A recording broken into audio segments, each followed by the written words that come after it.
All right, welcome. I'm so excited to have you here today. This is going to be an amazing interview if you yourself or your child are struggling with ADHD. I know there's so many resources out there, so many struggles that sometimes you feel frustrated or confused, and that's why I have an amazing ADHD and life coach with me, Robin Livingston Richter. Welcome, Robin. Thank you, Dr. Tye. I'm so excited to be here. I'm excited to be here as well.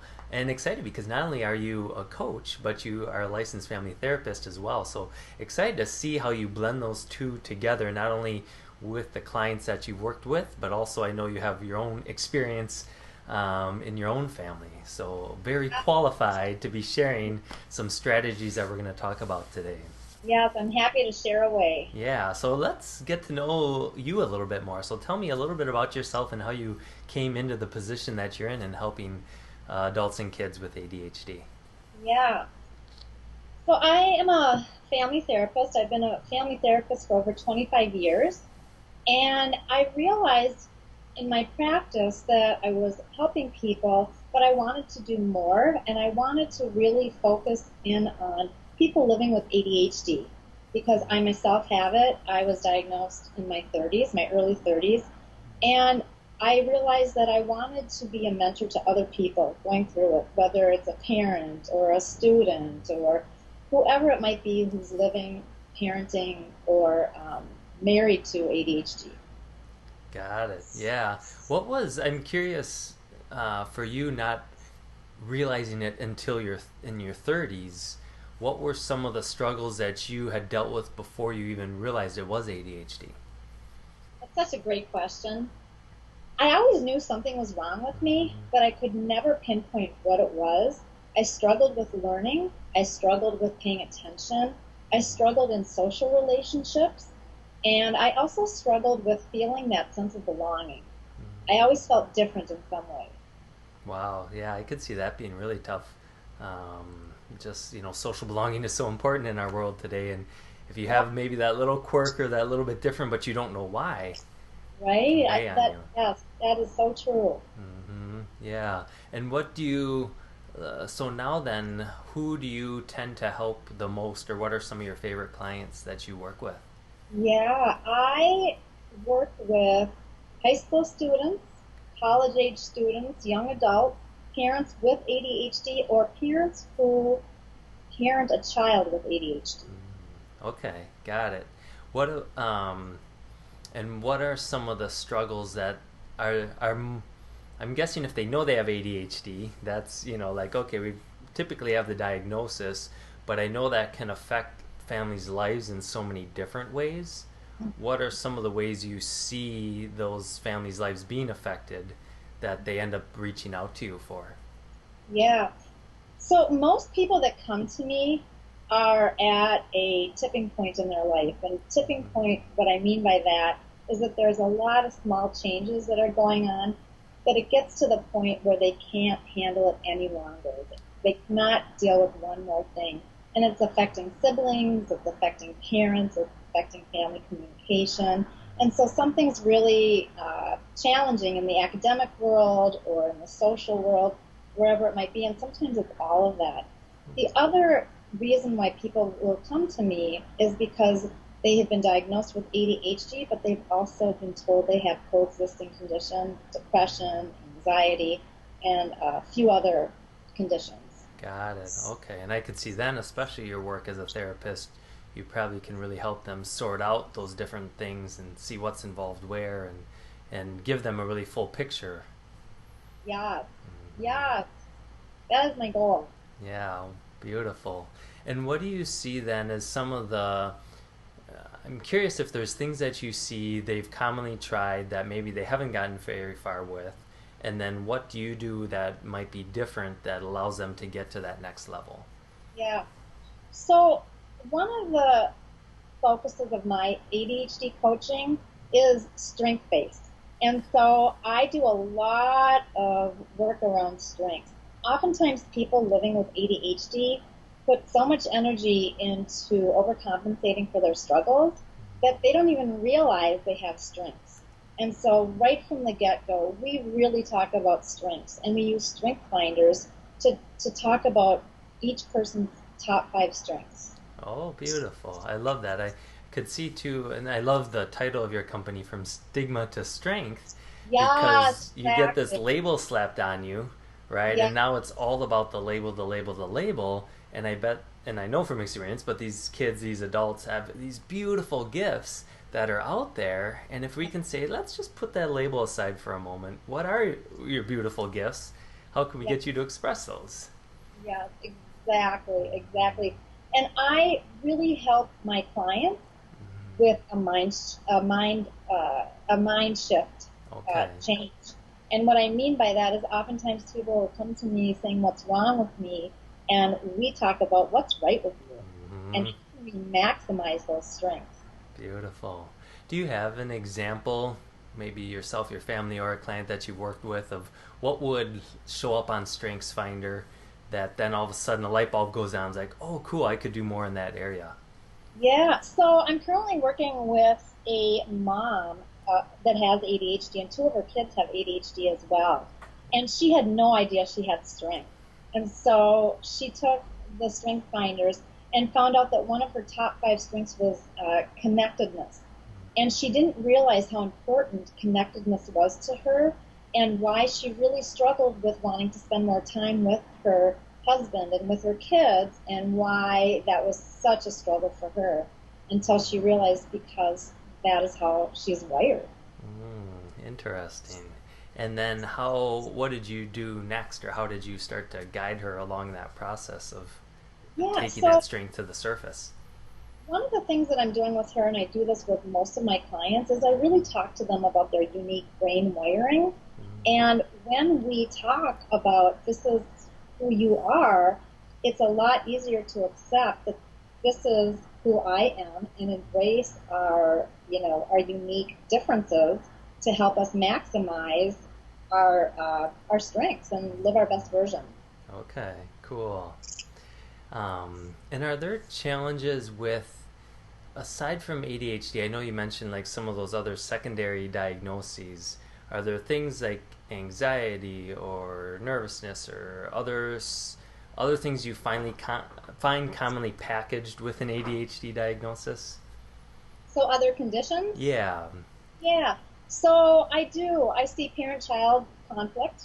Okay. And I also have seen a few eating disorders, people who are struggling with eating and either under eating or overeating, difficulty with body image, and substance abuse issues as well. Okay. Got it. So that you could see then it really starts to trickle into those other areas of life so much. Yes. And And people are looking for ways to cope. right, and that's what I'm curious then with, if you say I've got all these different things going on, is there a way or a strategy to start to prioritize and say, okay, let's give you a strategy here because that's going to affect these other areas, or do you tend to work on multiple areas at once? Yeah, so one of the first things that we do, it's called a planning and strategy session. Okay. And it's a 90-minute session where we really dig deep into how ADHD is showing up in one's life. And people do a ADHD life wheel where they're able to take segments of their life and really figure out in what areas they are most effective, or I'm sorry, affected, and how they want to change that. Okay, got So it. that's where we begin to focus. Okay, so you start in that initial session getting those areas, what area they want to focus on next, and then what do the next steps tend to look like, or what strategies you start to share from there? Yeah, so for many people who do come to me, they are on medication and they want to have some other ideas to strategize and manage their symptoms. I have other clients that come to me that are not on medication and they're looking for, different supplements or, different strategies on how they can manage their symptoms or traits. Hmm. And so, would it be okay if I talked about those now? Yeah, that'd be great. Okay. Yeah, I think that'd be some great details for who's Well, ever okay, watching. good. Well, yeah. So we all who live with ADHD know that it can really be an adventure, and every day there can really be something new and different that might be create an obstacle to get in our way. And so I really do talk about consistency with the 4 strategies that I'm going to talk about. Okay. So the first one is exercise. I'm a really big believer in exercise. To me, exercise is like my medicine. Exercise releases endorphins, which are feeling good chemicals that our body creates, and it really does help with mood and pleasure and enjoyment. So I highly, highly recommend exercise, and again, the consistency with it is really, really important. The next one I recommend is mindfulness. Mindfulness is paying attention with intention. I'm going to say that again. Paying attention with intention. And oftentimes with our ADHD brains, we are scattered, we're having a hard time focusing, we are, taken up with so many different great ideas or distractions. And so mindfulness can happen wherever you are in the moment. It doesn't have to be with anybody else. It's really about using your breath as an anchor. And I teach all my clients mindfulness as a technique to use throughout their daily life. Wow. So, the next one I would like to talk about is green time. Green time is spending time in nature. And this is a really, really important one. Our ADHD brains crave that fresh air, that green time, time in nature. Brief exposure to green helps with concentration and oftentimes with impulse control as well, because it really helps slow us down. And the last one I'd like to talk about is gratitude. And I just have a couple quick things that I look at every day in the morning. And this is just a sign with hearts. Okay. And another sign that says, enjoy the little things in life. Someday you'll realize they were the big things. Can you see that? I do. I love that. Yeah, okay. And so we don't have traditional art in our house. We have quotes throughout our entire house because it reminds me how to be grateful and how to wake up with a grateful heart. So people with ADHD often experience self-doubt and are really trapped in a conversation in their head with a lot of negativity. And so I always recommend an attitude of gratitude. And that might sound really simple, but it's really important to practice this every day, waking up in the morning and thinking of 3 things that we're grateful for, and thinking about what we get to do in a day rather than what we have to do. So I get to spend time with my kids, or I get to spend time with my family. So, those sort of things. And when problems arise, instead of thinking, why is this happening to me, to think about, what can I learn from this? What can I gain from this? And so gratitude is just another really important strategy to help manage ADHD. Absolutely. I love the idea of gratitude, because I know when you're grateful, you can't be worried at the same time. Just how our neurology is wired, our brain has to pick one or the other. Yeah. And so when you can get that consistency there, it allows your brain to, when it starts to get nervous, say, ooh, but what am I actually grateful for in this moment? And it gets out of that fight or flight, out of that stress response, and actually opens up so much potential. I love that. And that is exactly what we're trying to do, is shift our mindset and shift the way that we think about things. And so, yes, worry is there and stress is there, but how can you reduce it just a little bit? Yeah.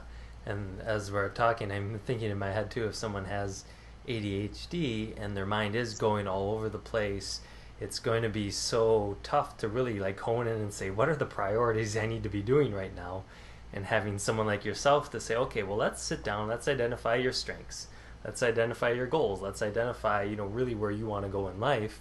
And now we're going to pick the strategies that are going to help you get there, because by yourself, your mind might be too distracted or too overwhelmed to really do these habits consistently enough. Yeah. And the other thing that we do a lot of work in ADHD coaching is values. So people with ADHD align their strengths, their values, their passions, and their talents. It's a lot easier to make decisions. It's a lot easier to prioritize. It's a lot easier to know where to focus energy. Yeah, I love that too because I see sometimes with the kiddos that we work with ADHD, mom will say like, yeah, they're distracted in these situations, but if we ask enough questions, a lot of times we find there is a situation where their kid can still focus in or can be engaged for hours in a certain area. And it's Yeah, just about identifying their values and saying, oh, if this is important to you, your brain still has that potential. exactly. And if that's what's motivating, then let's figure out how we can take that and Mhm. blend it to other areas. Absolutely. Yeah, And especially, I think, when you're working with those young adults at their middle school, high school, in early college, you're at that point in your life where you're wondering, all right, what am I going to do with the rest of my life?